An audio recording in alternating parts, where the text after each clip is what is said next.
Sunday Night Production. All I have for you is a word. Nage droit devant toi, nage droit devant toi. Pourquoi refuse-t-elle d'être peinte? Ça va être très difficile. I love you, Joe. Tiens, c'est marrant, on me le dit souvent. I'm deadly serious. Harry Potter is dead. Vous voulez tout savoir de l'actualité du cinéma, les critiques, les infos exclusives et la possibilité de gagner plein de cadeaux? Vous êtes au bon endroit, bienvenue dans la saison 2 de Clapement 5. Je m'appelle Aurélien Rapatel et j'ai le plaisir de vous retrouver pour un nouvel épisode de votre podcast cinéma préféré. Et aujourd'hui, cette discussion entre amis, elle va se dérouler avec 3 spécialistes chacun dans leur domaine. Ce sont nos fameux clapeurs que je vous présente tout de suite. La première clapeuse est productrice et quand le couvre-feu a été annoncé, elle est partie manifester dans la rue avec sa grosse voix pour soutenir les établissements culturels. C'est Elsa Morel. Bonjour, ça va? C'est comme ça que tu faisais ta grosse voix. Non, j'ai voulu faire une imitation, je me suis dit que ça allait être ridicule. Très bien, ensuite notre seconde clapeuse est attachée de presse et il semble qu'elle est un fan parmi nos auditeurs. Un compte Instagram ayant pour nom Amy Salvarello ne cesse de complimenter cette clapeuse qui s'appelle Emma Salvarelli. Ce n'est pas du tout un compte fake que j'ai créé, non, Non, pas du tout. Mais non, c'est une blague. C'est comme si elle s'était créée son... Elsa, premier degré, bonjour. Elsa, c'est compliqué, pourquoi les blagues? C'est comme si elle s'était créé son propre compte Instagram pour se vanter elle-même. Non, mais j'étais en mode... On va recommencer parce que expliquer une blague, ça la rend pas très drôle. Bah non, bah, c'est pas grave, allons-y, continuons. Ça montre que je suis débile. Oui. Nous retrouvons... Écoute, que tu réalises par toi-même, tant mieux, parce que ça nous évite de le dire. Ah oui, il nous en manque un. Nous retrouvons finalement un clapeur responsable marketing qui, s'il lui restait 30 jours max à vivre, les passerait sans aucun doute dans Clapement 5. C'est Michael Godefroy. Salut, c'était une très belle intro. Eh ben, sympa, bravo. Belle intro pour présenter le film que nous allons critiquer aujourd'hui, 30 jours max, écrit et réalisé, et avec aussi Tarek Boudali, mais aussi avec Philippe Lachaud, Vanessa Guide ou encore José Garcia. Et je vais prendre au dépourvu Elsa qui va nous résumer 30 jours max. J'en étais sûre, je me suis dit, il faut que je me prépare. Alors 30 jours max, c'est l'histoire d'un homme qui se fait mordre par un rat et dont le médecin va lui dire qu'il lui reste 30 jours max à vivre. Et en parallèle de ça, il est policier et il va devoir résoudre une enquête. Voilà. Et en fait, il va se prendre pour un héros sur ces 30 derniers jours. Il se dit, bah, de toute façon, rien à perdre, je crève dans 30 jours. Donc allons-y à fond, il va faire plein de folies. Et voilà l'idée de départ du film. Cher clapeur, vous allez nous donner votre avis. À la fin de ce podcast, je vous demanderai de mettre une note pour indiquer à tous ceux qui nous écoutent si c'est un film que Clapement 5 recommande ou non. Il faudra mettre entre 0 et 5 claps, sachant que 0 est donc la note la plus faible et 5 la meilleure. Bah Elsa, on va rester avec toi. Tu vas un peu commencer ce 30 jours max. Je vais commencer. Non, moi, pour dire que au départ, la bande-annonce, j'étais pas trop chaude pour aller voir le film, mais j'ai dû le voir pour le podcast. Et en fait, je suis très ravie parce que c'est un film qui se prend pas pour ce qu'il n'est pas, c'est-à-dire que le but c'est de faire rire pour le grand public et je trouve que il y aurait rien qui rigole. Elsa, c'est le grand public. C'est le grand public. Non, mais je rigolais pas, je souriais. Tu souriais. Et voilà. Merci Elsa pour cette critique, on a tout compris. Non, et plus sérieusement, moi ce que j'aime beaucoup dans la bande à Fifi, c'est le fait que leurs gags sont souvent visuels. Et du coup, moi ça me fait beaucoup rire, je suis beaucoup plus gag visuel que gag écrit avec la parole. Et en plus, surtout, ils sont bien amenés. Enfin, moi, quelque chose qui m'a fait rire, attendez, je reprends ma petite. La bande à Fifi, pour ceux qui ne connaissent pas, c'est donc la bande de Philippe Lachaud, donc Tarek Boudali, Julien Routy, que je n'ai pas cité. C'est toute cette bande-là qui était à Canal+, qui a fait Babysitting, qui était réalisé par Philippe Lachaud pour le coup.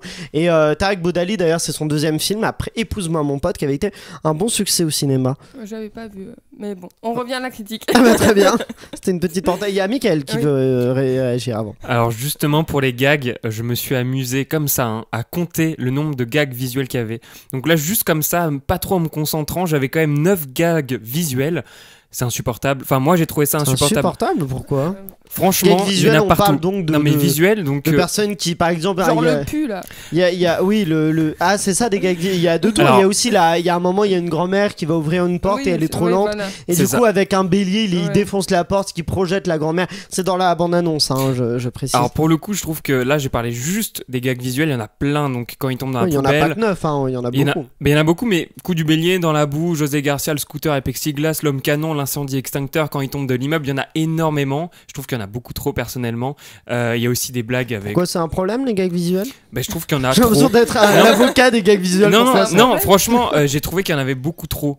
Franchement, alors, pour le coup... Et on peut faire des films qu'avec des gags visuels. On peut faire ça, mais je trouve... Mission Cléopâtre, c'est beaucoup de gags visuels aussi. Hein. Ouais, mais là, c'est pas du tout fin. Il y en a aucun. Enfin, il y en a pas beaucoup qui sont très très fins. C'est le manque de finesse que tu reproches dans les gags visuels, pas tellement juste les gags visuels. Quand je l'ai cité là, c'était pas... il tombe d'un truc, il se prend un truc, c'est pas terrible. Et tu rajoutes à ça des gags, donc pipi caca, je cite, hein, donc avec hérisson, caca, pigeon, plus les blagues sexistes, qui viennent souvent de Philippe Lachaud. Alors, je trouve que Philippe Lachaud est très drôle. C'est le personnage. Le personnage de Philippe Lachaud. Alors, je trouve que lui est très drôle, mais je trouve que ses blagues sexistes sont pas très pertinentes ou pas très... C'est les blagues de son personnage mais que tu... C'est bizarre parce que je le trouve drôle. Lui joue plutôt bien, je trouve, ce personnage-là, mais je sais pas, les blagues sont pas folles et je trouve que bon, il y a Emma qui n'est pas d'accord avec ce que tu dis a priori. Pour moi, les gags visuels de ce film, quand même, ça correspond vachement à l'identité de la bande à Fifi. Enfin, on les a vus dans tous les types de films comme Babysitting, comme Épouse-moi mon pote ou Babysitting 2 même.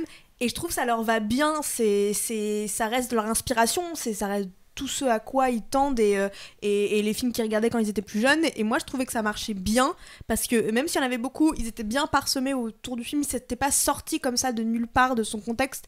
Et c'est pour ça que j'ai bien aimé en vrai ce type d'humour et je trouve que ça change de ce qu'on peut voir du cinéma français et des comédies françaises actuelles. Moi, je suis d'accord pour ces gags visuels. Moi, je trouve qu'effectivement, dans les comédies françaises, il y en a pas tant que ça qui jouent là-dessus. On a les grosses comédies, Bienvenue chez les Ch'tis, Qu'est-ce qu'on a fait au bon Dieu, celles qu'on fait le plus d'entrées. On est quand même plus sur un humour qui passe par le dialogue, par du comique de situation, mais bon, là aussi ces gags visuels peuvent être du comique de situation, mais les gags où effectivement quelqu'un tombe d'un toit, bon, alors en résumant comme ça, c'est pas très drôle, mais dans les situations au cours du film, moi je trouve ça assez drôle et je trouve ça assez audacieux. À part les films de la bande à Fifi, t'as des idées, Mickaël, de comédies françaises qui jouent là-dessus? Bah justement, j'en ai sorti un en début d'année qui s'appelle Le Lion, et donc c'est exactement le même principe. J'en ai sorti un. Excusez-nous, pas de souci. Il n'a pas marché en salle, donc c'est pas... Enfin, en tout cas, j'en ai fait la promotion au début de l'année avec TF1, et honnêtement, c'était que ça. C'était Danny Boone qui prenait cher, ou Philippe Catherine qui prenait cher, et il se cassait les doigts, il se cassait tout. C'était exactement la même chose, exactement les mêmes... les mêmes types de blagues. En fait, non, je leur reproche d'en avoir trop mis, selon moi. Je trouve que parfois, c'est un peu trop la facilité. Il y a un gros budget derrière qu'on voit, d'ailleurs, qui avait été un peu amorcé avec Nicky Larson, où il y a eu aussi un gros budget, et je trouvais que c'était assez plaisant à voir. Au début du film, je trouve qu'on voit énormément le budget, un petit peu moins, enfin, je sais pas, au début, vraiment, ils ont mis le gros du gros. Je trouvais ça intéressant, effectivement, les blagues visuelles étaient assez cool, mais je trouve qu'il y en avait trop, selon moi. Après, c'est très personnel, je trouvais qu'il manquait un peu de finesse, et je pense que cet humour-là ne correspond pas à tout le monde. Effectivement, c'est très très très grand public. Voilà. Elsa. Moi, ce que j'aime, c'est qu'on est dans un univers un peu absurde, c'est-à-dire que tout peut passer et on s'en fout parce que le but, c'est juste de faire rire. Et moi, ce qui m'a fait très rire, c'est Philippe Lachaud avec ses seins et qui... C'est très drôle, les gars. C'est génial. Une séquence où Philippe Lachaud se fait opérer par erreur et se retrouve avec une poitrine. C'est dommage qu'il ne l'ait pas gardé jusqu'à la fin. Moi, je trouve ça très drôle. Il y a Mickaël et puis Emma. Juste pour rebondir, par exemple, donc je trouvais que c'était sympa les seins, mais par exemple, une blague qui m'a fait énormément rire. Forcément les seins, tout de suite. Non, mais cette blague-là en particulier. Mais après, par exemple, la séquence Guy Ritchie, version de Sherlock, version revisitée Philippe Lachaud, ça c'est intelligent, ils vont chercher une idée, c'est cool, c'est chiant niveau mise en scène, ça coûte de l'argent, mais c'est cool. Enfin voilà, c'est cherché, c'est fin. Là, c'est fin. C'est dans leur thématique, mais ils sont allés chercher une idée et je trouvais ça cool. Je sais pas, parce que c'est de la parodie d'une séquence et moi j'ai l'impression que justement on a déjà vu beaucoup de parodies des séquences de combat façon Sherlock, et moi ça m'a pas vraiment surpris. Moi je trouvais ça très cool et j'en ai pas vu partout. Emma. Ce que j'allais dire, moi ce que j'aimais bien avec aussi l'ambiance de ce film en termes d'humour, c'est qu'on sent que c'est vraiment une bande de potes qui sont là à dire on va tout tester. Et ce qui nous fait rire, on va le garder. Et pour ça, je trouve que ça a de la simplicité. Et vraiment, c'est ce qu'il disait. Quand j'ai vu que j'ai la chance de la voir en avant-première, il y avait l'équipe qui était là. Et à un moment, Philippe Lachaud dit tu verras, j'ai pris cher. Il dit ça à un téléspectateur, il dit, tu vas voir, j'ai pris cher. Et ça sent que c'est en fait, entre chaque film, il se renvoie un peu la balle de tiens, tu m'as pourri pendant le film d'avant, regarde ce que tu vas avoir. Oui, ils font après. ça, notamment, je crois que ça avait commencé avec.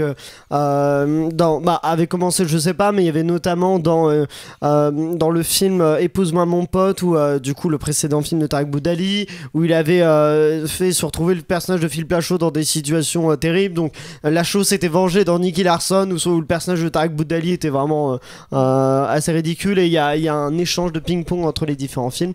Elsa, oui. Moi, ce que je trouve bien pour eux, c'est qu'ils sont sympathiques, ces gens. C'est-à-dire que c'est pas des grands acteurs incroyables, mais je trouve qu'ils attirent. Non, mais. Bam Non, mais. Comment mettre un compliment et une tacle en même temps. Mais de toute façon, tu sens que c'est pas leur but ils font des personnages pour écrire des personnages drôles, etc. Mais leur but, c'est pas de développer le personnage incroyablement bien. Donc, du coup, moi, je trouve que leur sympathie fait que le film marche. Enfin, on les aime, ces gens à l'écran. C'est ça, en fait il n'y a pas de prétention. Le but c'est pas d'être un personnage qui va ressortir et qui va marquer les esprits.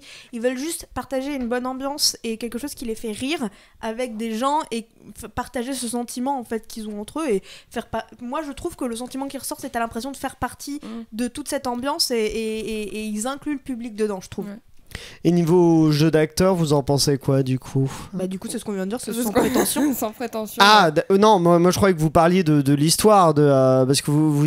Non, c'est vraiment le jeu d'acteur. Bah, je trouve que c'est pas des gens qui... Enfin, j'ai pas de souvenirs mémorables d'eux dans d'autres films, enfin, je connais pas trop leur carrière là-dessus, mais je veux dire, c'est pas... Tu sens qu'ils écrivent leur perso juste pour pouvoir faire leurs blagues, etc. Ah d'accord, mais pas ok. Oui. Et du coup, mais ça n'empêche pas, c'est pas parce que le personnage est pas très développé, ça n'empêche pas l'acteur d'être très bon dans ce personnage-là. Enfin, il se répète un peu, quoi. C'est d'accord, donc pour toi c'est un bémol. On a vu Philippe Lachaud dans Nicky Larson, c'était pas ouf, quoi. On n'est pas sur Nicky Larson là, Mickaël. Justement, je trouve que Philippe Lachaud est plutôt bon dans ce film-là, dans ce personnage un peu cynique, un peu macho, enfin la totale. Il a vraiment les pires tares et je trouve qu'il est plutôt bien. José Garcia fait très bien le travail et sans être plus ou moins étonné.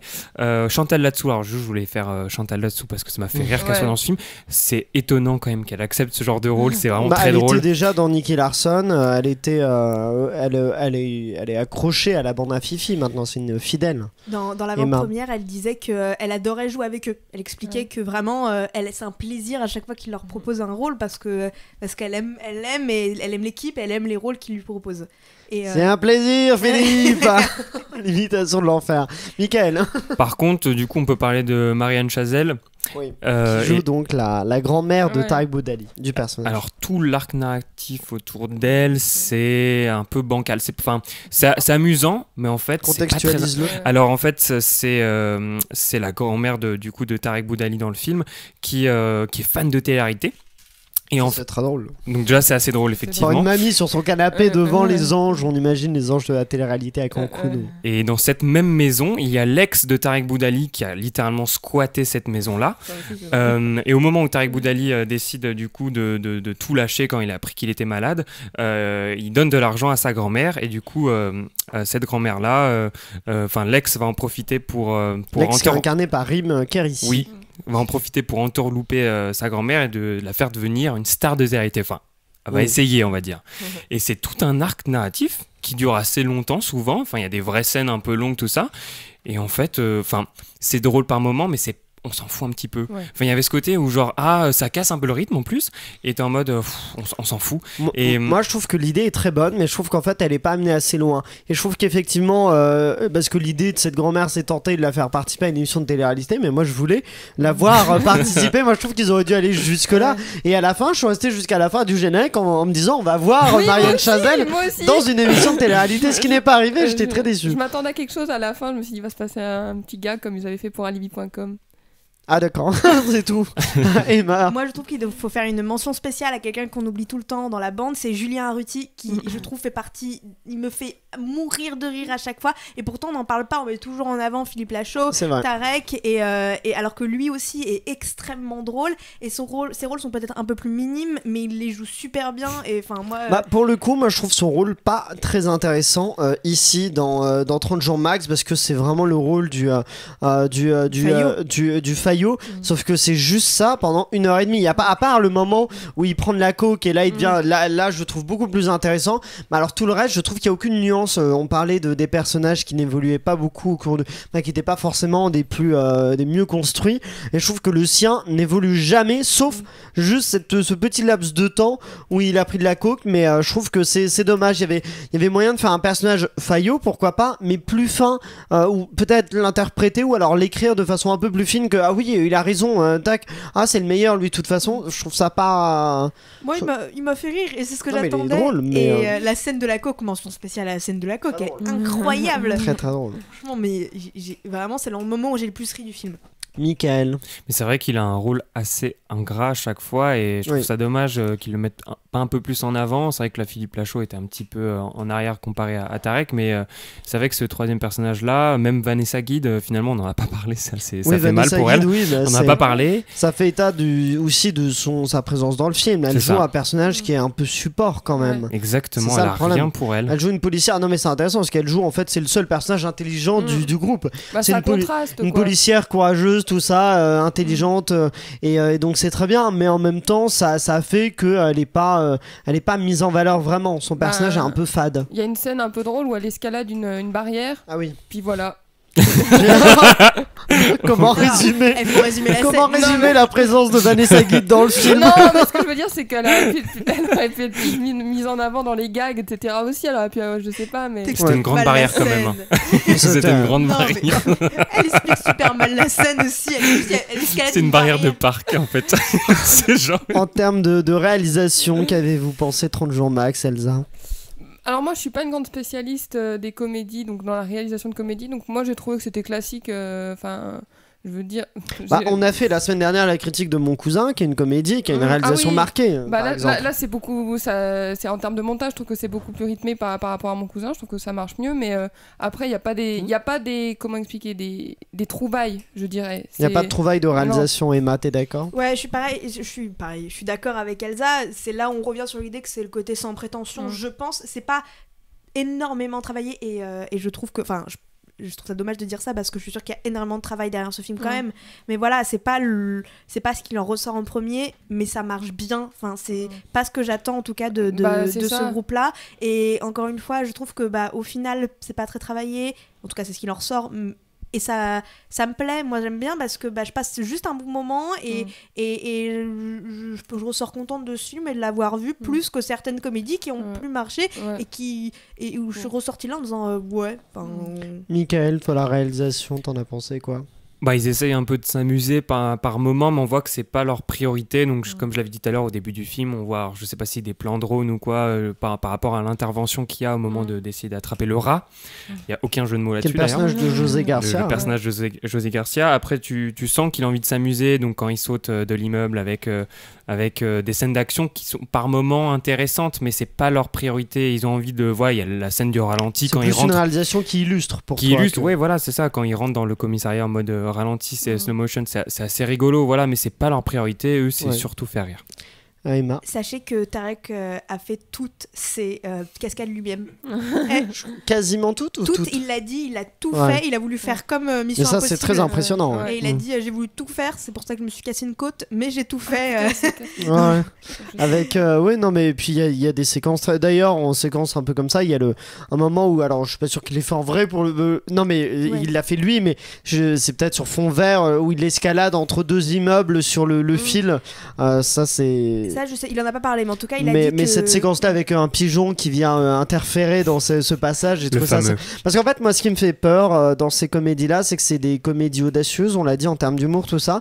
Mais j'ai toujours peur que, justement, elles aient cette envie d'aller loin et que ce soit cassé par une histoire nunuche avec, justement, ou un peu ce qu'il y avait dans Mon Cousin, finalement, ce truc où, en fait, il faut mettre des bons sentiments là-dedans. Moi, ce que j'aime bien dans la bande à Fifi, et notamment dans 30 jours max, du coup, c'est on va loin et il y a des petites séquences nunuches, mais vraiment très très peu, ce qui pose pas trop problème. Elsa. Mais d'ailleurs c'est très drôle, la fin est très drôle, toute fin du film quand il dit c'est parti pour la fête, enfin je trouve que ça cache ça montre tout le fait qu'ils veulent juste s'amuser et qu'ils s'en foutent des bons sentiments, ils veulent juste faire plaisir au grand public, et même la fin résume ça, je trouve. cette envie-là, Emma? Qu'est-ce que j'allais dire? Non, vas-y. J'ai oublié ce que j'allais dire. Ah oui, aussi, ce que j'ai bien aimé dans ce film, c'est en termes d'humour, il se moque de choses qu'il connaît. Dans le sens, ce qu'on va pouvoir reprocher principalement, par exemple, qu'est-ce qu'on a fait au bon Dieu, c'est son côté racisme, etc. Enfin voilà, lui, il se moque de choses qu'il a vécues, parce qu'il a vécu en cité, voilà, de personnes voilà, qu'il connaît, qu'il fréquente, et même avec qui il a passé son enfance. Et pour ça, je trouve que c'est quand même un point à mettre en avant, c'est qu'il... Je n'ai pas trouvé ça particulièrement dans ce film-là, j'ai pas l'impression qu'il parle de ça parle de police, ça parle de... Non, mais ça parle de cité, ça parle de... Cité, c'est quand même très secondaire, je trouve. Bah, si, quand même, t'as quand même de l'humour autour de vivre en cité, comment ça se passe, etc. Avec les jeunes qui font du scooter, qui s'amusent à foncer dans le mur, enfin, tu vois, des trucs comme ça, avec le kebab qui se fait passer pour... sans spoiler le film, bien sûr, mais voilà. Toutes ces choses-là, ça reste quand même des clichés qu'on pourrait dire, ah, c'est pas drôle, c'est des clichés sur la cité, mais... Oui, pour moi, c'est quand même très secondaire. Michael, toi, tu as vu plus de points négatifs que positifs dans ce film-là, a priori? Bah, c'est compliqué parce que disons qu'il y a beaucoup de gags visuels, comme je disais, ça m'a un petit peu embêté, mais je trouvais que l'humour était assez équilibré, la répartition du temps entre les personnages est assez équilibrée, même si on a dit que Vanessa Guide était un petit peu au second plan. J'ai pas trop aimé l'arc narratif télé-réalité, on l'a un petit peu passé. Je trouvais que ça amenait pas grand-chose, même si on voit qu'ils essayent de tenter des choses, parce qu'on sent qu'ils ont envie de traiter la télé-réalité avec humour, mais ils sont pas allés assez loin, comme a dit Aurélien. Donc c'est sympa en fait, mais ça révolutionne pas, mais je trouve que c'est quand même bien équilibré, on passe un bon moment, on voit pas le temps passer, et ça c'est un point fort. Quelle note mets-tu à 30 jours max? Alors malgré tout ça, je mets quand même la note de 2, parce que j'ai envie qu'il y ait... 2 sur 5. 2 sur 5, ouais, j'ai envie qu'ils aillent un peu plus loin, peut-être dans le scénario, parce que finalement le pitch était... franchement très sympathique, on l'a pas assez dit, mais les pitchs souvent de la bande à Fifi sont très cool, comme Alibi.com, comme Babysitter, mais je trouve qu'ils parfois ils vont pas au bout du pitch, voilà. Donc pour moi je mets 2 sur 5, je suis peut-être un peu méchant. Elsa? Moi je vais mettre 3,5 parce que j'ai bien rigolé. Ah oui, voilà. D'accord, tout simplement. C'est le but d'une pas comédie. Plus d'argumentaire. Oui, non, mais Non, mais aussi, je peux dire une dernière chose. Oui, vas-y. Ce qui est très malin, c'est d'avoir dit presque tout de suite que le personnage de Tarek Boudali en fait n'allait pas mourir. Oui. Et du coup, ça casse l'ambiance. Est-ce qu'il va mourir à la fin? Non, parce qu'on le sait. Moi, je le savais dès le début du film. Je me dis bon, en fait, c'est sûr. Je me suis dit, c'est sûr qu'à la fin, on va apprendre qu'il va pas mourir. Et là où c'est très fort, c'est le fait qu'on l'apprenne pas à la fin. Et comme ça, ça nous évite de se dire oh là là, grosse révélation. On s'en doute quand même très tôt. Emma? Moi je mets 2,5 parce que malgré les défauts du film et la simplicité du film, j'ai quand même, ça m'a fait rire et j'ai passé un bon moment et ça reste un film que j'apprécie, mais je mettrai pas plus que la moyenne. Moi je vais mettre 3 sur 5 parce que en fait c'est plus par rapport au film de la bande à Fifi, parce que moi j'aime énormément Babysitting 1 et 2 et je préfère le 2 au 1, alors je sais que souvent les gens préfèrent le 1, mais je trouve le 2 plus fou et je trouve que celui-là est bien, s'inscrit dans une veine, dans cette veine-là, cet humour-là de cette bande-là qui est quand même très drôle et qui est souvent, je trouve, décrié, critiqué un peu facilement, la bande à Fifi, comme étant de l'humour un peu facile, et je trouve que pourtant c'est de l'humour assez audacieux qu'on voit pas tant que ça en France, et donc je trouve que 30 jours max c'est pas le meilleur film de cette bande là, mais c'est quand même un film qui a des qualités, qui est très intéressant, donc 3 sur 5 pour passer un bon moment et pour aller au cinéma, parce que les cinémas ont besoin de vous. Donc bon, ma note c'est par rapport au film, mais en même temps profitez-en parce que c'est quand même une bonne comédie familiale, et même s'il y a de l'humour un peu plus audacieux avec des séquences qui parlent de berlingot par exemple, donc j'en dis pas plus, mais allez voir le film en salle pour découvrir ça. Vous inquiétez pas, les enfants ne l'auront pas, mais vous les adultes vous aurez la référence. Ça fait une moyenne de 2,75 sur 5, donc bon voilà, c'est quand même un film qu'a priori on a aimé moyennement. En vrai, moi toute la salle a rigolé de mon côté. Bon voilà, alors peut-être que vous serez comme toute la salle d'Elsa. Donc allez voir 30 jours max en salle, et vous n'hésitez pas à nous dire sur Facebook, Instagram et Twitter avec le @clap5 quelle note vous metteriez à 30 jours max, combien de claps sur 5. Vous pouvez nous dire ça en commentaire. C'est la fin de cet épisode, merci à vous tous de l'avoir suivi, merci à tous nos clapeurs du jour. N'oubliez pas de liker le podcast et de le partager au maximum, et vous pouvez aussi vous abonner à la chaîne Clapement 5 Podcast et activer la cloche pour découvrir tous ces épisodes. Mercredi, nous retrouvons In The Panda en vidéo sur YouTube ou en audio sur toutes les plateformes pour son questionnaire Spielberg, où nous découvrirons ses goûts cinéma. Rendez-vous mercredi sur Clapement 5 pour découvrir cet épisode, et d'ici là, plus que jamais, allez au cinéma.